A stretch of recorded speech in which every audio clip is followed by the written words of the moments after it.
안녕하십니까. 조선일보 경제부 김은정 기자입니다. 오늘 뒷담화를 나눠볼 기사는 이런 예금은 지금 즉시 해지하라. 초고금리 시대 저축 꿀팁 4가지라는 헤드라인의 기사입니다.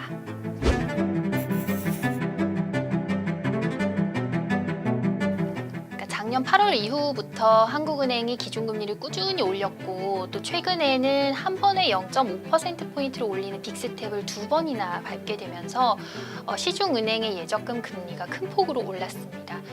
예전에 가입했던 그런 예적금 이율보다 앞자리가 바뀌는 그런 일들이 계속 있다 보니까 소비자들이 이거 갈아타야 돼 말아야 돼 하는 그런 고민들이 많아진 걸 피부로 느낄 수 있었습니다.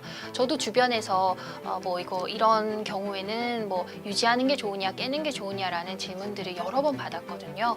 그래서 이제 은행권 PB들에게 좀 물어봤습니다. 어떤 원칙을 가지고 이렇게 예적금 리모델링을 하는 것이 좋은지 이거를 물어봤습니다. 그랬더니 공통적인 결론은 이런 금리 상승기에는 방망이를 짧게 잡고 자주 휘둘러라 라는 조언을 했습니다.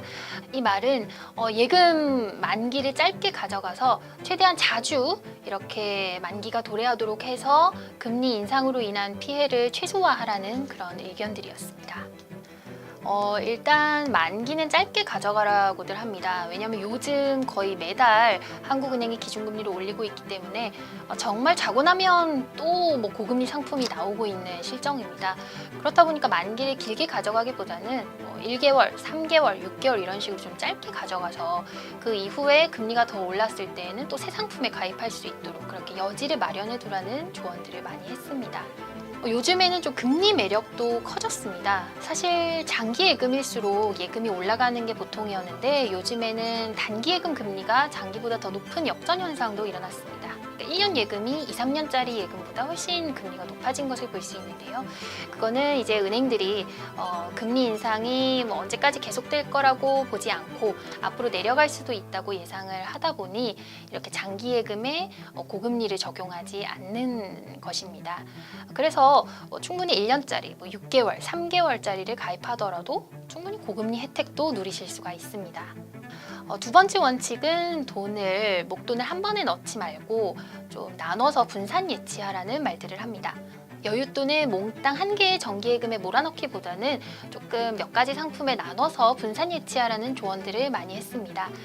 예컨대 3개월, 6개월, 12개월 이런 식으로 좀 만기를 분산해서 이렇게 돈을 넣어두게 되면은 수시로 이렇게 만기가 돌아오니까 그때 돼서 고금리 상품에다가 또 가입할 수 있고 또 한 가지는 절세 혜택도 누릴 수 있다는 겁니다. 연간 이자 및 배당 소득이 2천만 원을 넘어가면 금융소득 종합과세의 대상자가 됩니다. 그렇다 보니까 요거를 피하기 위해서라도 좀 이렇게 만기를 분산해 놓는 것이 유리할 수 있습니다. 그리고 금액적으로도 몽땅 이렇게 한 곳에 몰아넣게 되면은 나중에 굉장히 좋은 금리의 상품이 나왔을 때 가입할 돈이 없어지잖아요. 그렇다 보니까 일정 부분은 좀 파킹 통장 같은 데다 묻어두고 이제 고금리 예적금이 나올 타이밍을 노렸다가 그때 넣는 것도 추천을 했습니다. 요즘 인터넷은행 파킹 통장 같은 경우는 연 2.7%까지도 나오고요. 저축은행에서는 연 4% 파킹 통장까지도 나오고 있으니까 적절하게 활용해 보시는 게 좋습니다. 그리고 한 시중은행에서 내부적으로 시뮬레이션을 돌려봤더니 가입한 지 3개월 미만인 정기예금은 갈아타는 게 유리하다라는 결론이 났다고 합니다. 왜냐하면 최근에 기준금리 인상폭이 워낙 급격했기 때문에 몇 달치 중도 해지 이자를 손해를 보더라도 훨씬 그게 이득이라는 거죠. 요즘 온라인에서는 예적금 갈아타기 계산기 프로그램도 쉽게 구하실 수가 있는데요. 여기에 예치금과 기간 등등 몇 가지 조건만 입력하면 이거를 유지했을 때의 이자와 다른 상품으로 갈아탔을 때의 이자를 한눈에 이렇게 비교를 할 수도 있습니다. 그러니까 적절하게 이 프로그램도 사용해 보시는 것을 권장합니다. 사실 그 5대 은행의 1년짜리 정기예금 금리가 지금 연 4.7%까지 올라갔죠. 작년 대비해서는 2배 이상 높아진 금리라서 사실 매력을 느끼시는 분들도 많지만 이 금융권으로 좀 폭을 넓혀보면 훨씬 더 높은 금리의 상품들도 많이 나옵니다. 사실 저축은행에서는 6.5% 1년짜리 정기예금도 나왔고요. 그리고 적금 같은 경우에는 신협의 10% 적금 또 새마을금고에서도 그런 비슷한 류의 적금들을 쉽게 찾아볼 수가 있습니다. 그렇다 보니까 좀 1, 2금융권을 가리지 않고 여러 정보들을 좀 빠르게 이렇게 받아들이시는 게 필요한데요. 온라인에 뱅보드 차트라고 검색하면은 1 단위로 해서 1금융권 최고금리 순서대로 나열된 거, 그리고 또 2금융권에서 최고금리를 주는 금융사 이렇게 쭉 나열해서 볼 수가 있습니다. 이런 거를 참고하셔도 좋고, 저축은행 상품 금리 같은 경우는 저축은행 중앙회 홈페이지에 들어가셔서 한눈에 보실 수 있고요. 새마을금고나 신협 같은 경우는 조합 단위에서 개별적으로 이렇게 상품을 판매하지 중앙회에서 일괄적으로 이렇게 상품 공시를 하고 있지는 않아서 조금은 더 손품을 들이셔야 합니다. 사실 몇 가지 원칙들을 소개해 드리기는 했지만 이거 워낙 케이스 바이 케이스, 각 예금주 분의 그런 상황에 따라서 사실 유불리가 달라질 수 있는 것이라서 굉장히 좀 말씀드리기 조심스러운 부분이 없지 않아 있습니다. 그런데 이제 요즘 시중에서 이렇게 예적금 환승 계산기 프로그램들도 잘 구하실 수가 있으니까 이런 걸 숫자를 직접 비교해 보시고 좀 현명한 선택하시기를 바랍니다. 네, 지금까지 조선일보 경제부 김은정 기자였습니다. 안녕하세요. 조선일보 경제부 황지윤 기자입니다. 오늘 뒷담화를 나눌 기사는 고물가로 축의금플레이션 얼마를 내야 할까요? 입니다. 봄부터 결혼식이 굉장히 많이 늘었는데요. 저도 결혼식을 여기저기 다니다 보고 또 주변 사람들 얘기를 듣다 보니까 축의금플레이션이 좀 심한 상황이구나 이런 생각이 들어서 기사를 쓰게 됐습니다. 요즘 런치플레이션이다, 커피플레이션이다 이렇게 어떤 특정 단어에 인플레이션을 붙여서 가격이 많이 뛰었다 이런 걸 표현하는데 축의금플레이션도 마찬가지로 축의금에 인플레이션을 더한 그런 용어라고 보면 될 것 같습니다. 통상 주변 사람들 얘기를 들어보면 5만 원 또는 10만 원 그 정도 선에서 축의금을 낸다고 하더라고요. 저의 친구이자 취재원인 직장인 조모 씨가 이제 해준 얘기인데요. 지난달 3건의 결혼식에 초대를 받았는데 아무래도 5만 원을 내기가 조금 곤란했다고 하더라고요. 물가가 너무 뛴 상황이고 친한 사람이다 보니까 그래도 10만 원을 내야겠다 하고 보니까 이제 한 달에 축의금만으로 30만 원씩을 쓰게 된 거죠. 그래서 이 조모 씨 어떻게 해야 되나, 청첩장 받기가 이제는 조금 부담스럽기도 하다 이런 얘기를 해서 참 고민스러울 수 있겠구나 그런 생각이 들었어요. 여기저기 전화를 해보고 업계 관계자들 얘기도 들어보니까 서울 시내 인기 있는 웨딩홀 같은 경우에는 10대가 5만 원 이상이라고 하더라고요. 물가가 많이 뛰어서 6만 원에서 8만 원 선 이 정도까지 간다고 하는데, 그렇게 따져보면은 이제 결혼식을 갔을 때 내가 5만 원만 내면 사실상 그 신랑 신부 입장에서는 3만 원까지도 손해가 날 수 있는 그런 상황이 되는 거죠. 웨딩 카페들 가보면 적자 결혼이라는 말도 많이 하시더라고요. 대관료나 여러 가지 비용들을 다 따져봤을 때 이 정도는 받아야 되는데 이제 축의를 예전 기준으로 하시다 보니까 막상 이제 해놓고 보면은 적자가 발생하는 그런 상황도 온다. 일단 기본적으로 소비자 물가 뛰고 전반적으로 전방위적으로 물가가 뛰고 있는 상황이고, 코로나 끝나면서 또 결혼을 하려는 수요도 많아져서 업계에서는 조금 더 높은 값을 그래도 부르고 있는 상황. 네이버 카페나 이런 곳들 가보면 다들 작년 12월에 알아봤을 땐 이 가격이 아니었는데 200만 원 초반이었는데 지금 300만 원이 넘는다, 100만 원이 훌쩍 뛰었다 이런 얘기. 결혼식 비용이 실시간으로 비싸지는 것 같다 이런 말씀들을 많이 하시고 계십니다. 지난 4월에 이제 한 결혼정보회사에서 미혼 남녀 300명을 대상으로 설문조사를 했는데요. 그때 축의금 적정액수가 7만 9천 원이 나왔어요. 이제 5만 원과 10만 원 사이에 왔다 갔다 하는 그게 딱 7만 9천 원 선으로 정해진 것 같은데, 개인의 그래도 선택이 아닐까 싶습니다. 5만 원 또는 10만 원 강제할 수는 없는 것 같아요. 아직은 5만 원이 조금 더 우세하기는 한데 그래도 10만 원도 좀 굉장히 이제 보편적인 숫자처럼 치고 올라왔다 이렇게 보여집니다. 저는 가지 않는 경우에는 5만 원을 내고 있고요. 10만 원을 그래도 가면은 냅니다. 밥도 먹어야 되고 이런 상황을 또 다 알고 취재도 한마당에 5만 원 내고 올 수는 없는 상황이어가지고.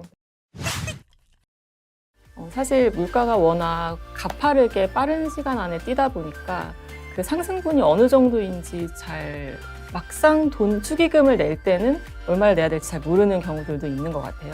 받는 사람 입장에서도 이 사람이 잘 모를 수 있겠구나 이런 생각을 하기가 좀 어려울 수도 있는데, 역지사지해서 서로의 상황을 좀 더 생각해보고 너무 감정이 상하는 일은 없었으면 하는 그런 바람입니다. 지금까지 조선일보 경제부의 황지은 기자였습니다. 네, 안녕하십니까. 저는 이번에 페트로달러 관련해서 기사를 작성한 위클리비즈의 김지섭 기자입니다.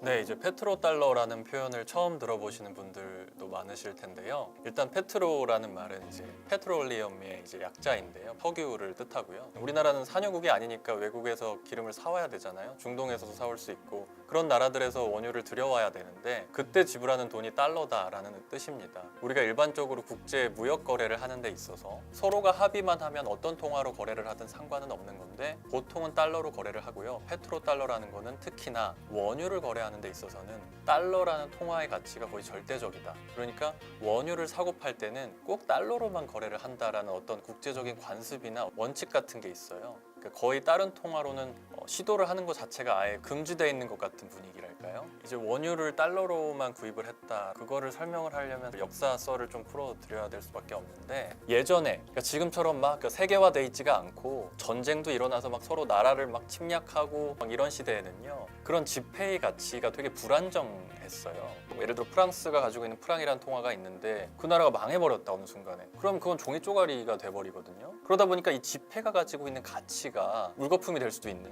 그래서 그거를 해결하기 위해서 사람들이 생각한 게 금으로써 그 가치를 측정해 왔어요. 1차 세계대전, 2차 세계대전이 있었죠. 근데 영국이 그 1차 대전, 2차 대전의 그 전쟁의 소용돌이에 휘말리게 되면서 어마어마한 타격을 받게 됩니다. 뒤에서 조용히 이득을 챙기고 있는 국가가 있었거든요. 그게 지금의 미국이죠. 자기네들 물자를 유럽에 수출하고 무기를 판매하고 또 돈을 빌려주고 이러면서요. 엄청나게 부강한 나라가 됐어요. 그때 이제 미국이 이제 우리 달러를 세계적으로 통용되는 그 화폐로 쓰는 게 어떻겠냐라고 제안을 그 주요 정상들한테 하게 됩니다. 그랬을 때 이제 미국이 제시하는 거는요. 금 1온스를 바꾸려면 미국 35달러가 있어야 된다. 그렇다는 얘기는 사람들에게 달러가 필요하다는 얘기예요. 전 세계가 달러를 필요로 하는 상황이 됐어요. 중요한 사건이 하나가 또 일어나게 됩니다. 이제 미국이 베트남 전쟁이라는 것을 참전하게 되거든요. 10년 넘는 기간 동안 굉장히 많은 군비를 쏟아부으면서 병력을 투입했지만 베트남전을 승리로 이끌어가지 못하면서 미국이 또 굉장히 난처한 상황에 처하게 되거든요. 달러를 막 마구잡이로 발행을 한 거예요. 그 군비를 충당하기 위해서요. 그러다 보니까 유럽 국가들에서는 멘붕이 빠졌어요. 아까 말씀드렸듯이 달러가 중요한 게 아니라 달러보다 금이 더 중요한 거잖아요. 미국에서 달러를 막 마구잡이로 발행해서 쓰다 보니까 이걸 다 바꿔줄 수 있는 금이 미국이 충분히 가지고 있지 못했던 거예요. 그래서 이제 이 사건이 많이들 알고 계시는 그 닉슨 쇼크라고 하는 리처드 닉슨 대통령이 1971년에 더 이상 우리가 금으로 바꿔주지 못하겠다. 얼마나 멘붕이 됐겠어요. 그러다 보니까 이제 달러 가격도 굉장히 추락을 하고요. 그때 이제 미국에서 묘수를 내게 됩니다. 그 묘수라는 게 뭐냐? 그때 당시에 중동 지역은 지금도 굉장히 화약고라고 불릴 정도로 내전도 많고 전쟁도 많이 일어나는 지역이기도 하지만 그때도 그랬거든요. 그러다 보니까 중동의 각 국가들은 안보가 되게 중요했고요. 미국산 무기에 대한 의존도가 높았고 미국이 생각한 게요. 그때 당시 최대의 산유국이었던 사우디아라비아가 있었는데 그 서로의 이해관계가 맞다 보니까 사이가 돈독했죠. 근데 이제 생각해낸 게 이 페트로달러 체제라는 겁니다. 미국에서 1973년에 당시 헨리 키신저 국무장관이었는데요. 사우디로 날아가서 거기에 파이살 국왕이라는 사람을 접견을 하게 되는데 그 사람을 만나서 뒤에서 몰래 이제 제안을 하는 거예요. 너희가 그 중동 지역 안에서 안보적으로 되게 불안하지 않느냐. 군사적으로 초강대국이고 경제적으로도 초강대국인 우리나라가 너희의 안보를 보장을 해주겠다. 대신에 너희가 원유를 수출할 때 다른 통화는 절대 받지 말고 달러로만 해라. 이렇게 제안을 해요. 그 1970년대 당시에 원유라는 것의 가치도 비슷했거든요. 금이랑요. 원유가 없으면 경제가 돌아가지를 않고 필수적인 원료였어요. 그런데 이 원유를 무조건 달러로만 사게 한다라고 했을 때 금이 원유로 바뀌었다고 보면 되거든요. 꼭 가지고 있어야 되는 돈이 된 거예요. 달러가. 그거를 생각해서 미국에서 그렇게 전략적으로 제안을 한 거죠. 그래서 결국엔 사우디아라비아가 그 제안을 받아들이고 사우디아를 비롯한 산유국들이 다 그거를 받아들이면서 페트로달러 체제라고 하는 그 유명한 말이 생기게 됩니다. 뭐 파운드로 받아줄 수도 있었는데 우리 달러 아니면 이거 너희한테 원유를 못 줘 라고 해버리게 된 거죠. 그래서 달러의 지위가 다시 올라가게 됩니다. 그러다 보니까 미국에서 제가 아까 말씀드렸듯이 전쟁을 통해서 엄청나게 많은 달러를 전 세계에 이제 발행을 한 거잖아요. 그랬는데 이 엄청나게 많은 달러의 수요가 생기게 된 겁니다. 그 엄청나게 많이 발행된 달러를 원유를 수입해야 되는 나라에서 달러를 가져가고 그 달러가 산유국으로 가고 산유국에서 다시 미국으로 가고 이제 달러가 계속 순환을 하게 되는 체제가 형성이 되거든요. 이게 이제 페트로달러 체제라고 하는 거고요. 그 미국이 벼랑 끝에 위기에 놓였었는데 이 페트로달러 체제라는 묘수를 내면서 위기를 극복을 하고 다시금 이제 기초통화국의 지위를 공고히 할 수 있었던 것입니다. 미국 입장에서는 페트로달러 체제를 유지하는 게 굉장히 중요했어요. 왜냐하면 페트로달러 체제 때문에 기축통화국의 지위가 유지된다고 봐도 과언이 아니었거든요. 그렇기 때문에 어떤 일이 있었냐면 2000년대 초반에 뭐 이라크라든지 그리고 리비아라든지 미국 정부에서 악의 축으로 규정을 하면서 이제 강하게 압박을 가하는 나라들이었거든요. 그래서 그 중요한 이유가 이제 이라크 같은 경우에는 WMD라고 하는 대량 살상 무기를 제조하고 있다라는 거를 빌미로 해서 이라크 전쟁도 일으켰었고요. 그래서 이제 그때 당시에 이제 그런 명분들이 있었는데 사실 일각에서는 이 나라들이 당시에 원유 결제를 달러화가 아닌 다른 통화, 페트로달러 체제에 흠집을 내려고 하는 시도를 했었어요. 이제 그러다 보니까 미국에서는 공격을 포부었다라고 이제 이렇게 주장한 분들의 의견도 있어요, 사실은. 그럴 정도로 페트로달러 체제를 지키려고 노력을 했었고 2020년도 코로나 사태가 터졌을 때 영국의 브리티시 페트롤리엄이라는 유명한 석유 회사가 있어요. 외국의 산유국에서 원유를 들어와서 그 원유를 필요로 하는 나라에 판매를 하는 그런 역할을 하죠. 그래서 이 BP라고 하는 회사가 2000년 코로나 터졌을 때 원유 수요가 급감을 해서 매출이 되게 많이 줄었었거든요. 되게 힘든 시기였거든요. BP사의 주요 고객 중에 하나가 중국이었어요. 중국은 그런 어려운 상황에서도 어느 정도 원유를 사줄 수 있는 나라였어요. 중국이 압박을 했어요. 뭐냐면 페트로달러라는 그런 원칙이 있지만 우리가 이렇게 많이 원유를 사주지 않느냐. 대신에 위안화로 좀 지불을 하고 싶다 제안을 한 거죠. 그래서 BP사는 어쩔 수 없이 그 제안을 받아들여서 그때 300만 배럴을 팔았다고 해요. 페트로달러 체제가 한번 이렇게 흠집이 났었던 거잖아요. 위안화로 결제가 됐으니까요. 한 달 동안 막 달러의 가치를 표현한 달러 인덱스가 거의 4% 가까이 떨어지고 되게 금융시장이 출렁였던 적이 있어요. 그럴 정도로 이 페트로달러라는 게 사실상 미국에게도 되게 중요한 거, 이 기축통화의 위상을 공고히 해주는 핵심적인 역할을 하고 있다라고도 보셔도 될 것 같습니다. 그러니까 작년 말에 굉장히 큰 이슈였거든요. 그 이슈 중에 하나가 중국의 시진핑 국가주석이 사우디아라비아를 방문을 해서 거기 빈살만 왕세자를 만났어요. 만나가지고 그 자리에서 위안화로 원유 결제를 해달라고 좀 요청을 하게 됩니다. 그러다 보니까 이제 페트로달러 체제의 사실상의 와해를 요구를 한 거죠.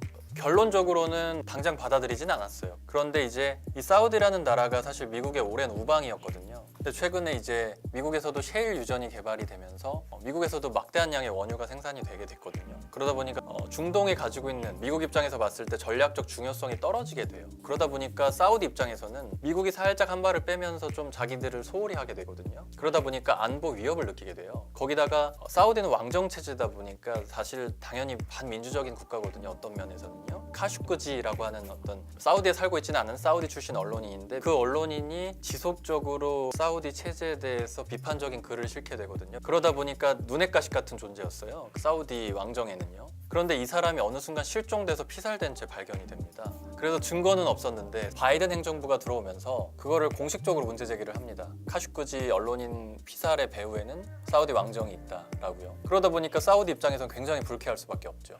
그래서 미국이랑 사이가 이렇게 조금씩 이렇게 벌어지고 있는 상황이에요. 중국이 그 사이에 세계 최대의 원유 수입국이 됐고요. 이제 미국이랑 완전히 위치가 바뀐 거죠. 그러다 보니까 외국에서 봤을 때는 이게 당장 사우디가 그 요청을 받아들이진 않겠지만 미국과 사우디 사이의 그 페트로달러 체제가 조만간 붕괴될 수 있겠구나. 그래서 전문가들은 그렇게 말씀하시는 분들도 계세요. 페트로달러 체제는 여러 가지 여건이 바뀌어서 무너질 수밖에 없는데 시점만 언제일지 모를 뿐이다. 위안화로 어느 정도는 거래가 이뤄질 수도 있다라고 많이들 얘기를 하세요. 근데 그렇게 되면 50년 동안 유지된 페트로달러 체제가 무너지는 거거든요. 달러의 위상은 어떻게 될지 모른다라고 이렇게 전문가들이 얘기를 하고 있습니다.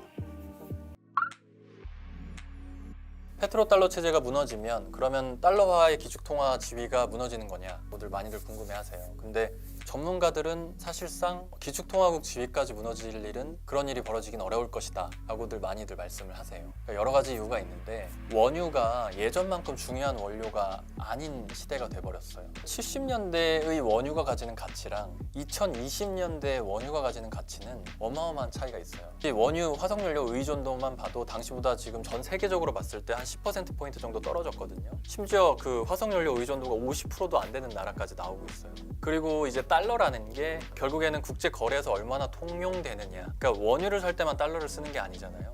2019년도 기준으로요. 전 세계에서 하루 동안 달러의 매수나 매도가 일어나는 어떤 큰 외환 시장이 있다고 했을 때 그 전체의 양 대비 원유가 달러로 거래되는 양이 2% 3% 정도밖에 안 된다라는 그런 얘기가 있어요. 그때보다 지금 금융시장이 훨씬 커졌고 2, 3% 정도밖에 안 되는 그런 작은 비중을 차지하고 있다 보니까 뭐 설령 그 페트로달러 체제가 무너진다 해도 이미 여기에서 이만큼 달러를 쓰고 있는데 얼마나 크게 영향을 주겠느냐. 일시적으로 달러 인덱스가 떨어지고 달러 가치가 하락할 수는 있겠지만 기축통화국의 지위까지 위협하기는 어렵다. 너무 과도한 해석이다. 이런 주장들이 훨씬 힘을 많이 얻고 있습니다. 네, 이제 페트로달러 체제가 무너진다 혹은 금이 간다, 균열이 된다라고 했을 때 우리나라에 영향을 줄 수 있는 부분을 생각해야 될 텐데요. 말씀드렸듯이 기축통화가 바뀌는 건 아니잖아요. 기축통화국이 바뀌지는 않으면서 달러의 가치가 페트로달러 체제의 균열 조짐이 보일 때마다 가치가 출렁일 수 있다라고 생각할 수도 있을 것 같아요. 그러면은 결국에는 달러의 가치가 떨어진다라고 했을 때 원화의 가치는 상대적으로 좀 상승할 수도 있다라고도 볼 수 있는 거거든요. 우리나라 기업들이 수출에 좀 타격이 입을 수도 있겠죠. 그리고 원화가 강해질 때, 원화가 하락할 때 우리나라 산업마다 또 일장일단이 다 다르거든요. 그래서 이런 것들을 봐가면서 여러분들이 투자를 해야 되는 종목을 고르거나 펀드를 고르거나 이런 투자 상품을 고르실 때 좀 참고를 하실 수 있지 않을까 생각합니다.